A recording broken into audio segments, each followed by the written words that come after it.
So welcome, everyone. This is our last DEI education session of the academic year.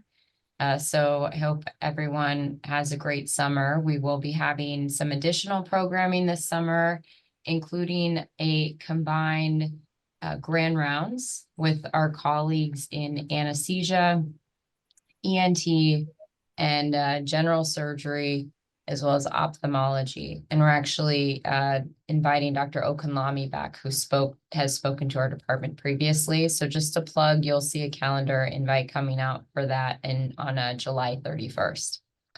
I'm really excited and appreciative that Mr. Kerry Fenderson is here with us today. So for those of you who are at Mission Bay, he may be a familiar face. He's the director of our Code Care program, which was born out of some incidents involving underrepresented minority patients and their families, having security called on them and really situations escalated and not having a system in place to ensure that both patients and care team members feel comfortable in the space of being treated in the hospital when conflicts arise. And I don't know how he does it because he manages to be all over the place at once, but he's trained in psychology, both in undergrad and master's, but really serves as this intermediary to help really everyone here at the hospital, that he's going to share about the program, but also the basis of this concept of code care, and how we can use it to both help our teams and our patients. So I will hand the Zoom over to him. Thank you. Good morning, everyone. Good morning, everyone. Thank you, Melissa, for the excellent intro. A little bit more about myself before we dive right into the slide. I'm originally from Chicago, Illinois. I just got back like last week. I made some great old pizza and some Garrett's popcorn. And also was interested in, I'm a new hire. I mean, not a new hire, a rehire for UCSF as well. I used to work for the citywide case management program, being a clinical social worker through their probation department as well. So I provided like psychological service for folks who were incarcerated. And yeah, for the last 2.5 years, I've just been trying to hold down the whole co-care unit. I don't know how to do it by myself. I try not to, I just don't think about it. I just kind of do, because if I start thinking about like the enormity of everything, that it's kind of get a little bit overwhelming. But other than that, I just try to, just keep my head down like most of us, and then just, just tackle one thing at a time and just go from there. So the PowerPoint, I doubt if we need the whole hour unless we just want to chit chat for afterwards. But it probably take me like 15 minutes to get through the PowerPoint, and then we can just have an open dialogue after that. I'm going to share my screen, so bear with me. I am working from home right now. Oh, and again, this is very, very early for me. I was like, good Lord, I was like, all the surgeons get right on up at the crack of dawn. I was like, I didn't even know what to do at first. I was like, what am I, why I'm up this early? But anyway, I'm going to push through and probably try to leave an hour early today as a little bit of a reward. 1 second.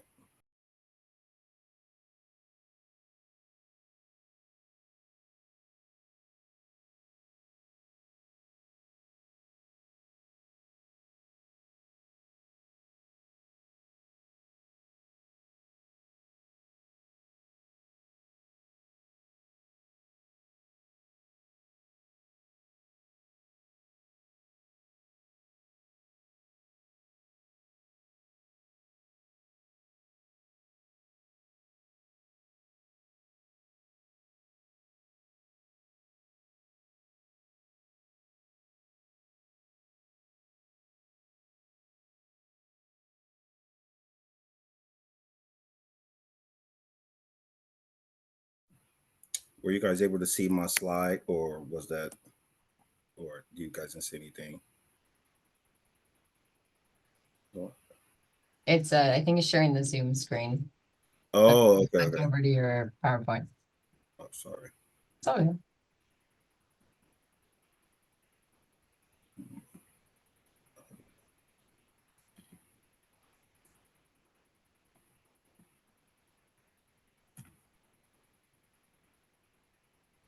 See it now. Okay, perfect. I wasn't sure because it's not allowing me to see my self as well.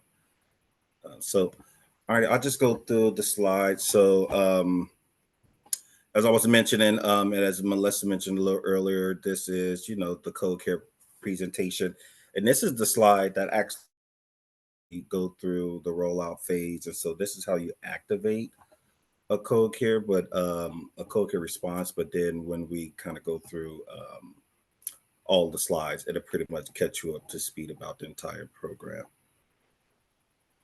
And so the origins of code. Well, first of all, what is code? Code care is a de-escalation crisis intervention program with an anti-racism and trauma-informed care lens. The whole scope around code care is to minimize some of the racial tension that goes on in the hospital, and then also if there's not any racial tension as well, just try to help the care of the patient and the team sort of move along as well. In the events back in 2020, which sounds like it's a long time ago, but not that long ago, when the nation and the world was in a little bit of an uprise with the George Floyd murder and also other things that were also going on at that time.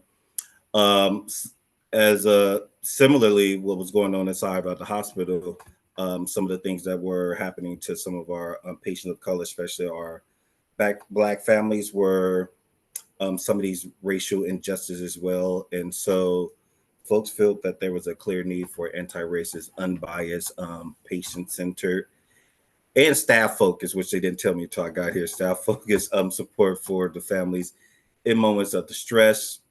A large group of folks who I still work with all got together with the chancellor, and began to do a work group. It was pretty much everyone from all of the hospital on the pediatric side.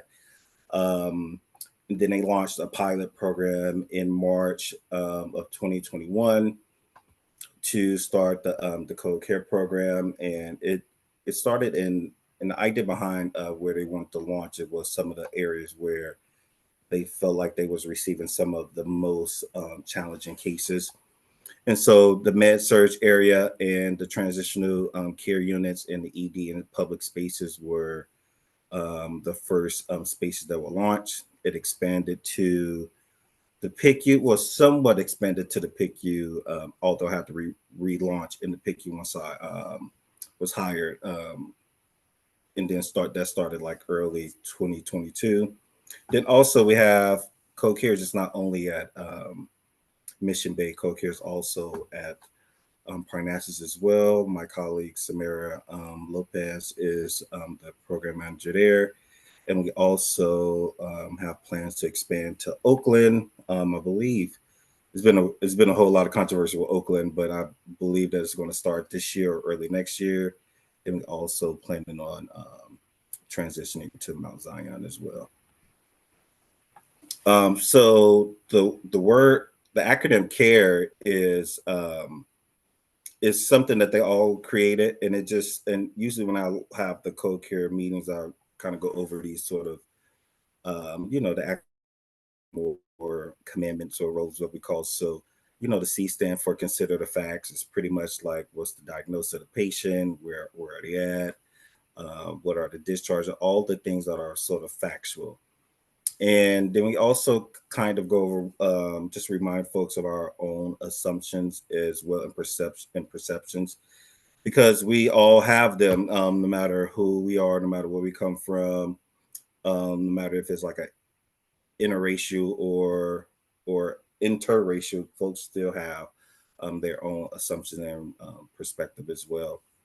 Then also BHC or just UCSF in general is a very large place to work, and so um, recognizing other perspectives, it takes a while, but we do have to consider all of those things since we all kind of working together and sharing patients and to come to a common ground.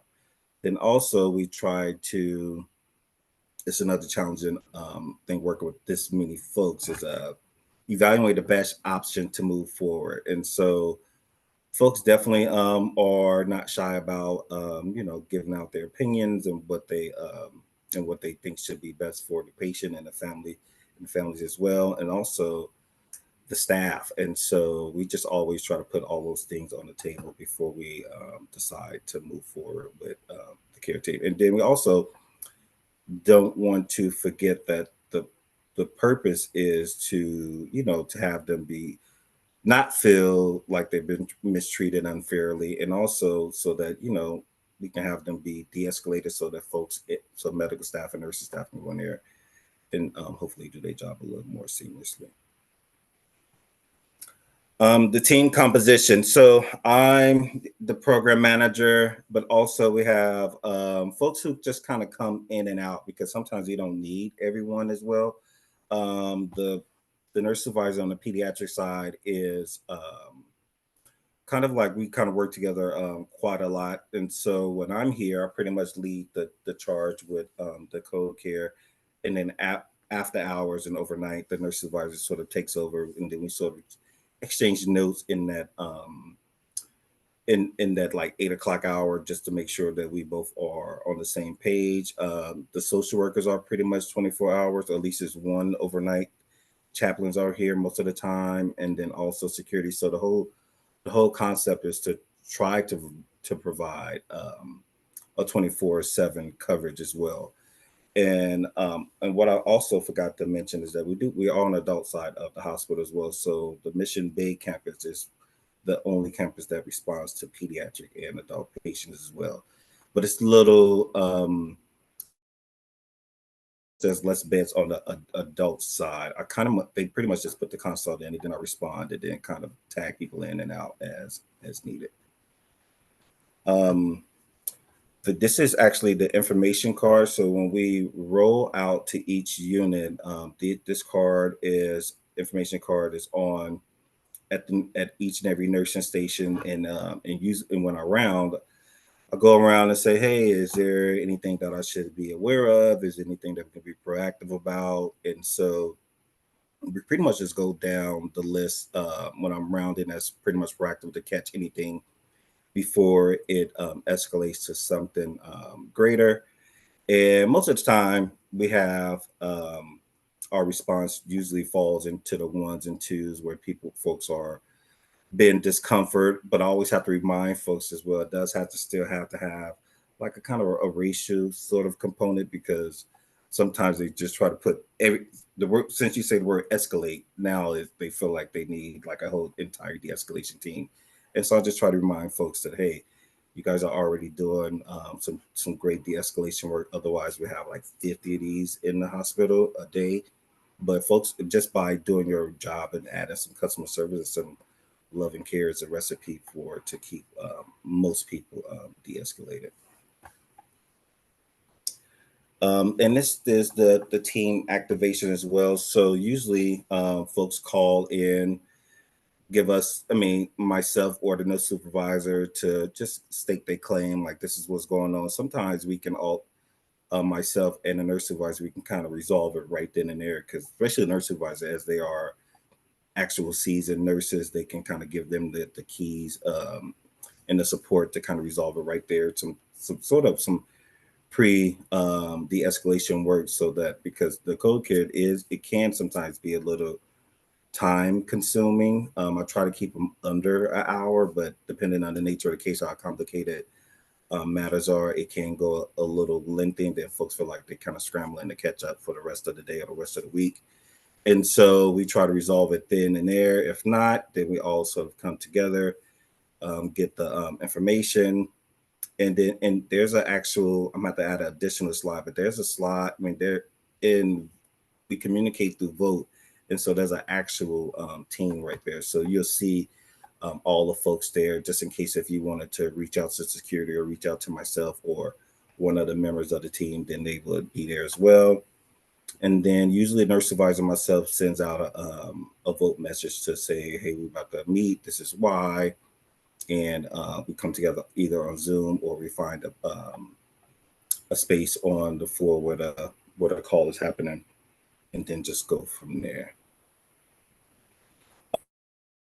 and who will respond in person. So most of the time, the ones in the level ones and level twos, the nurse supervisor, the social work, sometimes the chaplain, we can all kind of get together and kind of I mean, resolve the problem ourselves. We try to keep the chaplain as neutral as possible. I feel like the chaplain services is a very underutilized service, but I try to keep them as a neutral party because usually when I go in, I don't have an agenda, but usually when I leave, there is one in place.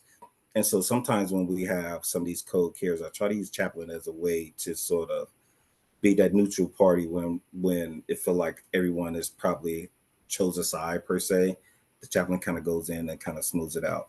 For our more serious level threes and fours, we try to keep the nursing supervisors and the security supervisor or security on deck, and also we try to keep some of the physicians who may have to be involved as well, as they can kind of be the ones who kind of make some of the final decisions if our team is at a standstill.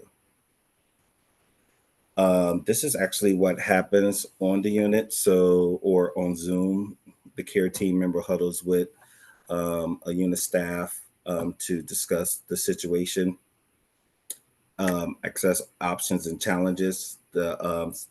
Depending on who has rapport with the family, we try to have that person go in and sort of talk to the family about what are their concerns, what do they want to see, how they want to see things moving, and then also depending on the nature of the case, we try not to resolve it right then and there. Sometimes some of these children stay in the hospital for weeks and months, and so sometimes it can be sometimes it is a one and done situation, but then sometimes you have to go in there and speak with the family several times, and then speak with all of the staff several times to make sure that we are all, trying to validate everyone's experience and trying to figure out which is the best way to move forward. So sometimes it can be a quick turnaround, but then sometimes it can be one at the end as well. Something that most of the folks don't have to worry about, but there will be a change because we do have a medical director that's on now on board, a co-care medical director, and so we might switch up some things. And so documentation obviously is very important, but usually I'm the one that's documenting. But it does become a little bit of a challenge if there's like three or four co-cares in a day and trying to document all that. So sometimes I have to delegate that to one of the AUDs or the charge nurses to kind of like help out if they need be the whole process where you go into Apex, type in the smart phrase, and then and this complicated note comes up. And so there's training behind that as well, but I usually just kind of keep that to myself or just train the AEDs in charge that sometimes have to do the documentation as well. And then we have this is kind of where a lot of the education piece happened in our decompression huddles, the post events, because folks we're all just kind of responding so quickly and trying to resolve it. But once we kind of decompress from a situation, then we all kind of come back together and try to go over policies, what accommodations that we made, how the two collided, and did it best serve the family? Did it not? Did the staff feel like they were left on the shorter end of the stick? And do some of these policies need to be revised? And then also, and this is when risk and risk is involved sometimes a lot of the time, but this is a part where risk gets involved and kind of lets us know what we should do in terms of revising policies and all that good stuff. And this is actually so not only can staff activate a code care, families can too. So on both sides of the hospital, where code care lies, that is live on, we have these flyers in the rooms, and so they can activate a code care too. So usually when they call, they're usually reaching out to me, and then I can go in and assess the situation, and then kind of tag people in, or feel like if we have to have a team response to figure something out, then we can do that as well. But they are encouraged to call a cold care as well if they feel the need to. We also have cold care training, so which is going to be advised as revised as well. So the crisis intervention training nonviolent is pretty much that's for everyone. I encourage everyone to do that as well. And then we have the CPI training that is also accessible to all staff as well. Then we have this great training, Healers at the Gate, where it's a 3-day training where we partner with Glide Memorial Church stationed in the TL, and they kind of do this. What I want to say, it's hard to explain because I feel like people have to experience it and then kind of come up with their own version of it. But for me, when I went through, it was kind of like you were kind of, it was more like a cleansing to help you kind of connect with folks who may be in our hospital that may have the chance of being some harm done to them. And I think that it just kind of puts you back in their shoes and create this empathy that sometimes is surprisingly lacking in the hospital. But I think when folks go through that process, they do feel like they um, just have a greater joy at their job, and then also a greater joy for working with patients, and it kind of reconnects them to why they want to be a healthcare worker in the first place. Then also we have crisis interventions simulations as well, where we have live actors go in and talk about and actually reenact true stories. And then we have staff members who want to get some on the job training to in real life training to sort of work through some things and to just improve their overall job development as well. And then once folks complete that, then they can be unit champions, and unit champions kind of help with identifying if there's a need, try to resolve something before it becomes a major issue, and then just kind of go from that point. And yeah, so I'll stop sharing. I'm sorry, that was kind of rapid fire, but yeah, so it does pretty much how the cold care experience goes, and so I'm open to questions if anyone have some. Thank you, Carrie. I was hoping, I know this was not a phrase I was initially familiar with, but if you could just elaborate on what trauma-informed care means and what that concept is. Well, trauma informed care, I think I want to say, well, to me, the whole purpose behind trauma informed care is to not cause more trauma. And so I think folks just right now, it's like this catchphrase where people throw it out there, but then they're not really thinking about the the purpose of that. And then also what else they are not really thinking about, like, is this going to cause more trauma? And so I think folks have to keep that in mind when they actually meet when they say that phrase. So, for example, when I was working with some of UCPD, it was like a family who wanted to, I think he had like a warrant or something like that, but it was like for a traffic ticket or something. UCPD was like, well, if you come to the unit, I mean, if you come here, then we'll have to arrest you. And I was like, well, can he have another option with that? He was like, well, that's trauma informed care. I was like, well, not really, because if they come here, that's going to be more more trauma. He was like, well, what is trauma informed care? I was like, well, why he cannot go to 850 Bryant to talk to the folks about his own case that's less dramatic, is with a ticket. If they can kind of resolve that outside of the hospital, that will be more trauma informed care approach than having someone come here and then it's this scene where all of us are all impacted. And then a person like, okay, I get what you're saying. So I think that's, to me, it's almost a little bit hard to explain. I always have to share an example of what trauma informed care is, because I think I see it in notes all the time. oh, trauma-informed care or this. And I was like, well, I don't know. I feel like the options that you provided is probably going to provide it, probably going to create more trauma than reduce more trauma. So the whole concept about trauma-informed care is to reduce trauma for the families and also the staff as well.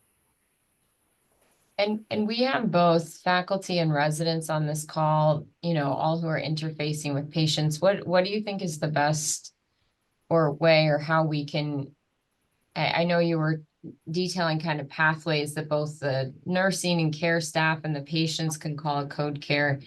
How do you see our role in when problems arise? I feel like for physicians, I don't want to say, I think the communication piece between doctors and from doctors to nurses, it sometimes is the origin of a lot of these code care. So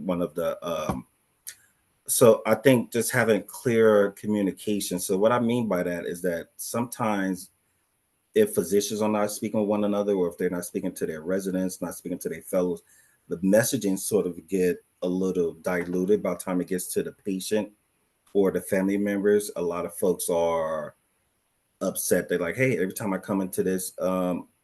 someone comes into this room, there's a different message. They like the resident says something different, the fellow says something different. Now the nursing is saying something different, the order is written different. And so then it starts to make folks kind of think like, why is all of this happening? And hold on one second.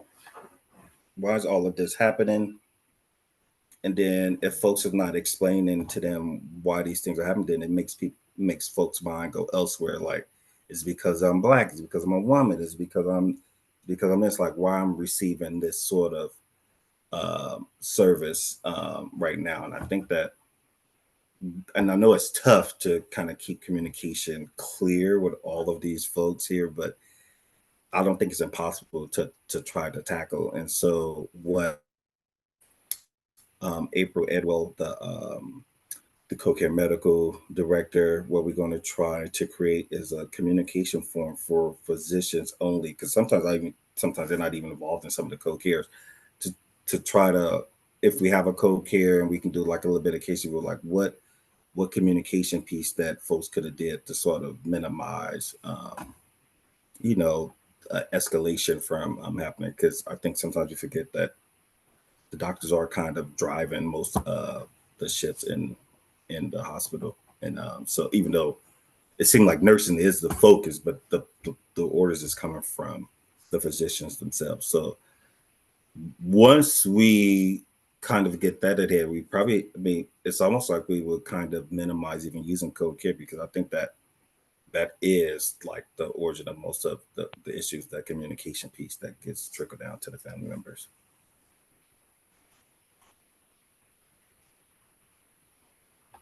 Thank you so much. Really appreciate you waking up so early this morning to come talk to us. I was like, hospital folks be up. um, I thought that training looked really amazing. How would some of us faculty or residents, if we're interested in some of that training, how do we engage with it? And are there options to engage as a department or as a maybe not a group as large as the department, but like a team?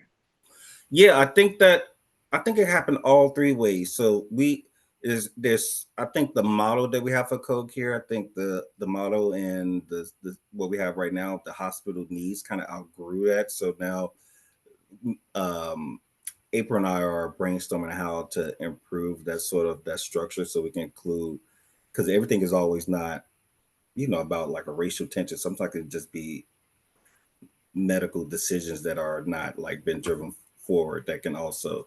So with that in mind, you can join individually. Right now is more like on an individual basis, but then also we might have to go back and restructure and do a more department focus, because on an individual basis I feel like we was only training like 50 people a year. And so I think if we would go back and do like a department, we would probably catch or train more folks while we still do it, and then keep that individual for folks who really want to be unit champions, but then also train the department folks who just want to just get some more knowledge and become Mhm.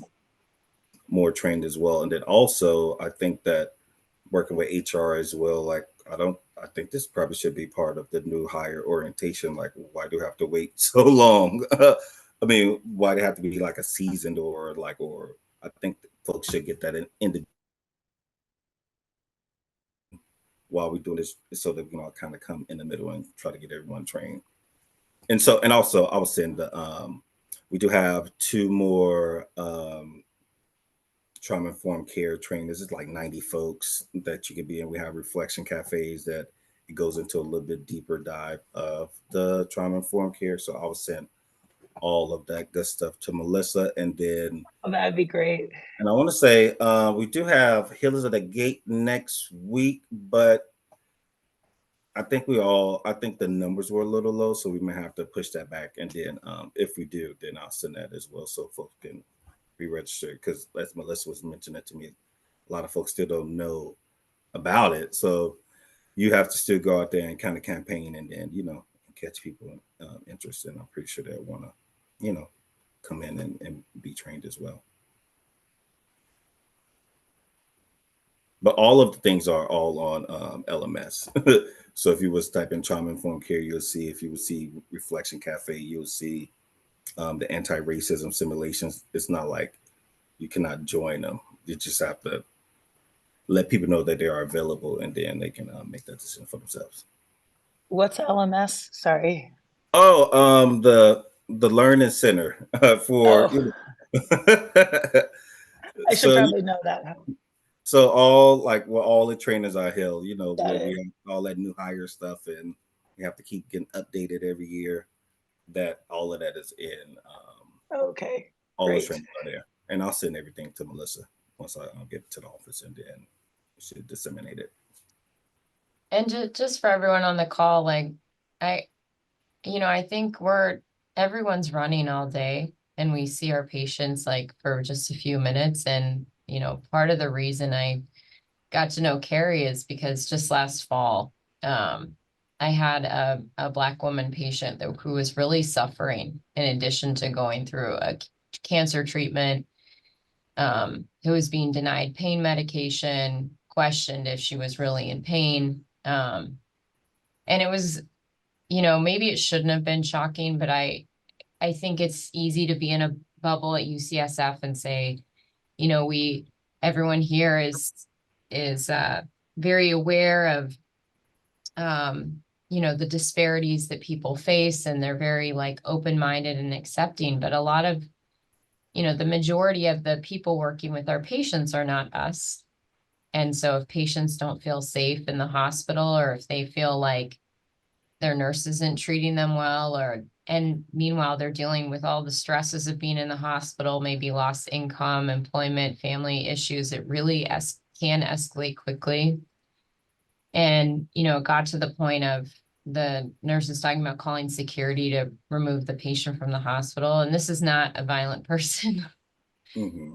And I think it was sad for me, but also kind of a wake-up call that we spend a lot of time focusing on educating and training ourselves about all things diversity, equity, inclusion, belonging, discrimination, and then don't spend as much time thinking about, how are we helping our patients who might be facing the same thing in where we work. And so I know, well, hopefully the program will continue to grow so you're not so stretched thin. Mm-hmm.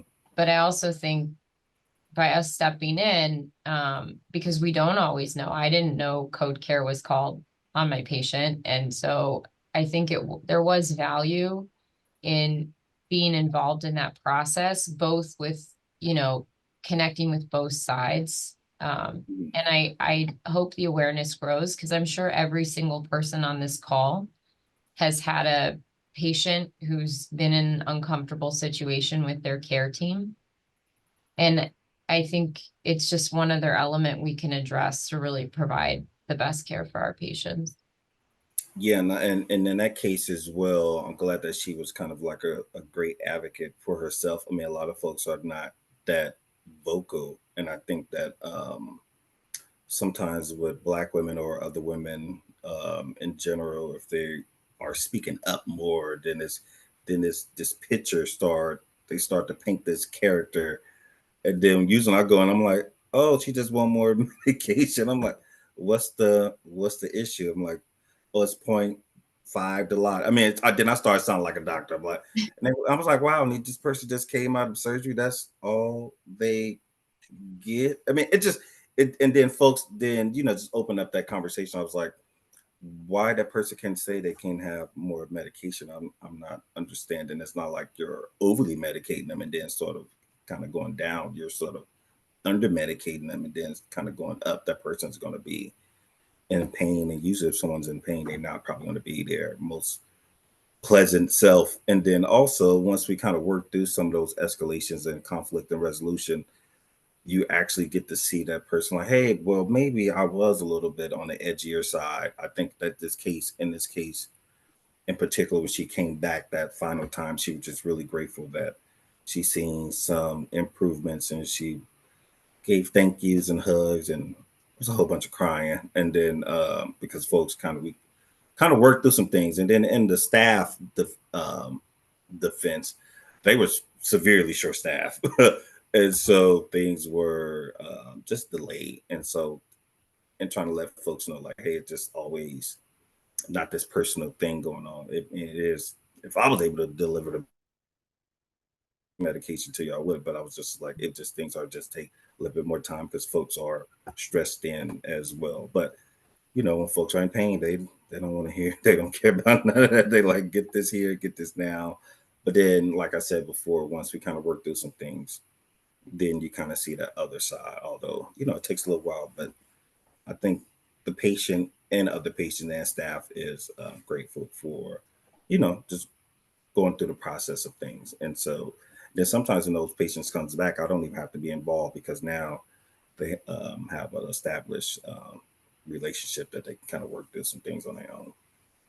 Yeah, and that's a true testament to you, Carrie, because I would say it really is a success story, like going from a situation that kind of felt like rock bottom. I think anytime you're in a situation where the word security gets brought up and things, it just feels like it's so tense. How are you going to recover from that?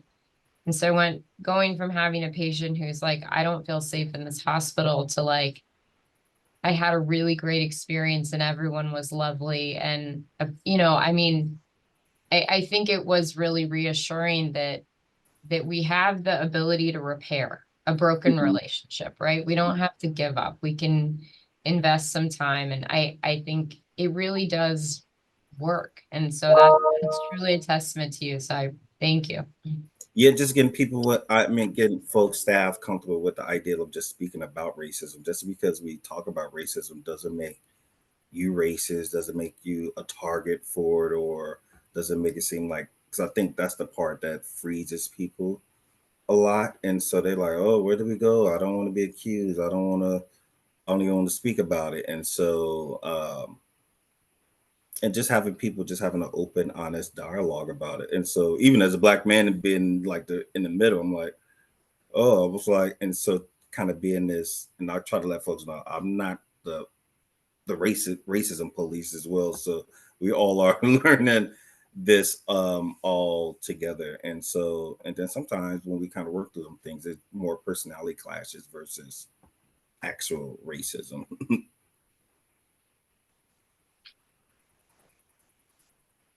Any questions, comments?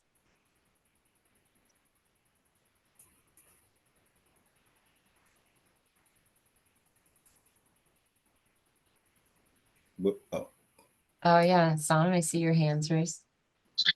Yeah, hi, thank you for your presentation. I'm wondering if Code Care is available for situations where race or ethnicity may not be at the center of the issue, that may be a person who is experiencing homelessness or is having a mental health Yeah, crisis. I think that's the that this may also be a service that's available, or whether we should be looking at other places.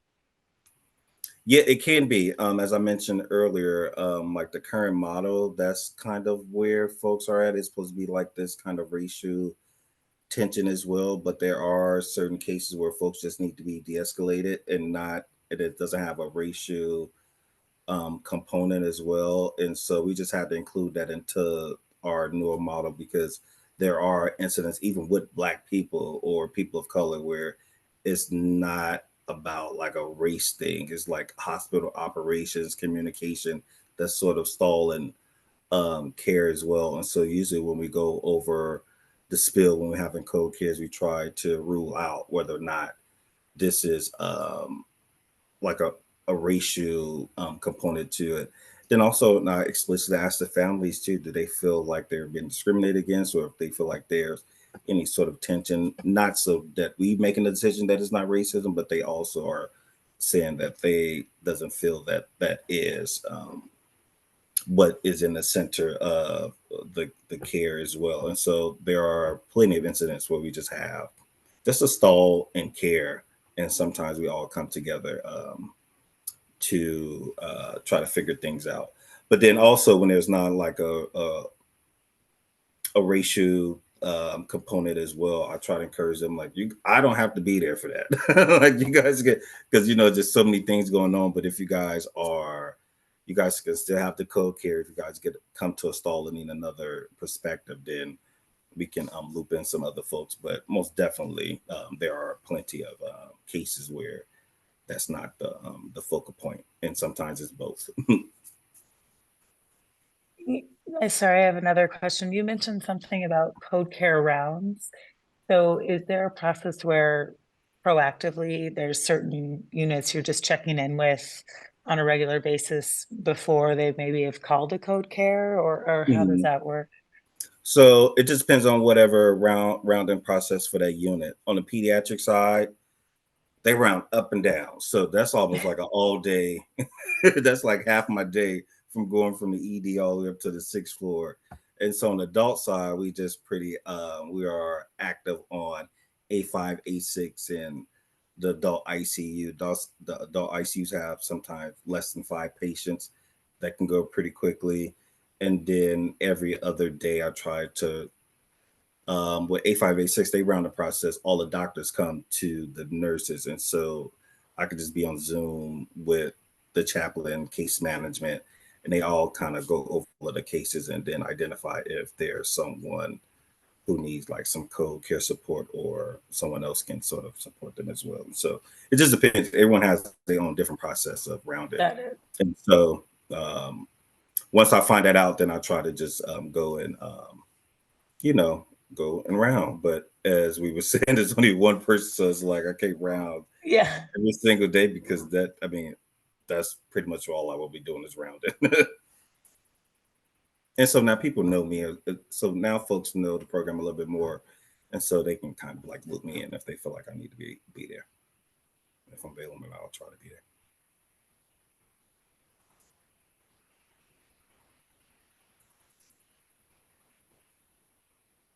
I just have, if nobody else has a question, Carrie, thank you for this presentation.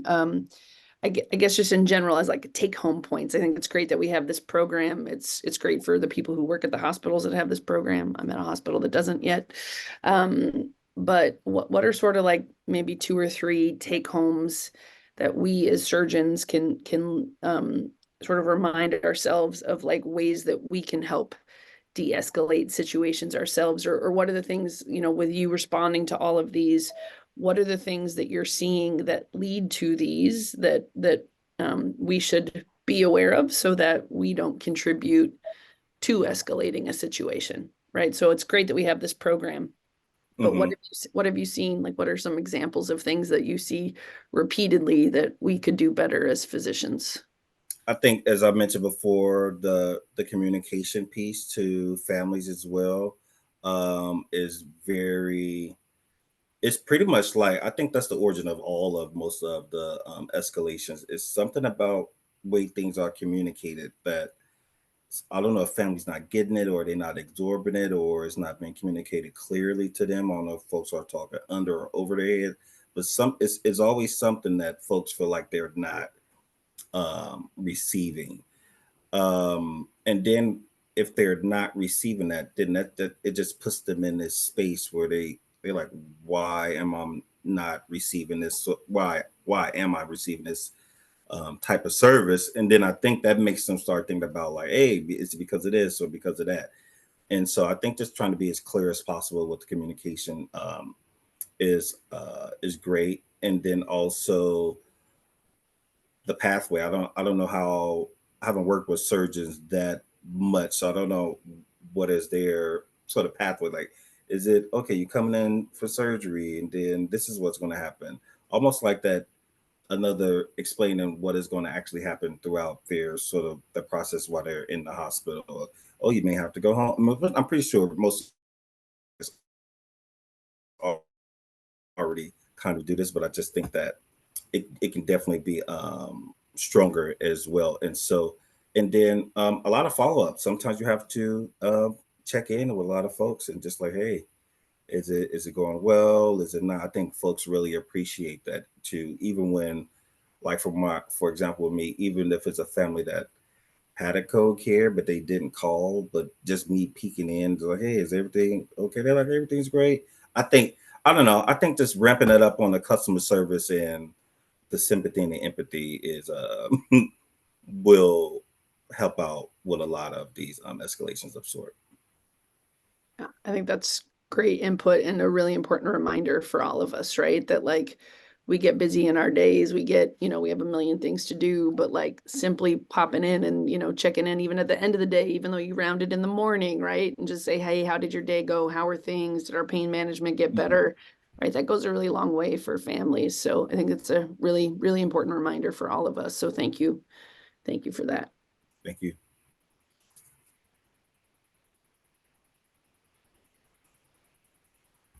All right, any other questions before we give people a quick break before next meeting? All right, well, thanks, Carrie, and thank you for sending info about the training. I'll pass it along to everyone here and appreciate you. Yeah, and I'm on the 6th floor on A5, A6, so I'm on the adult side of the hospital, so you guys can take advantage.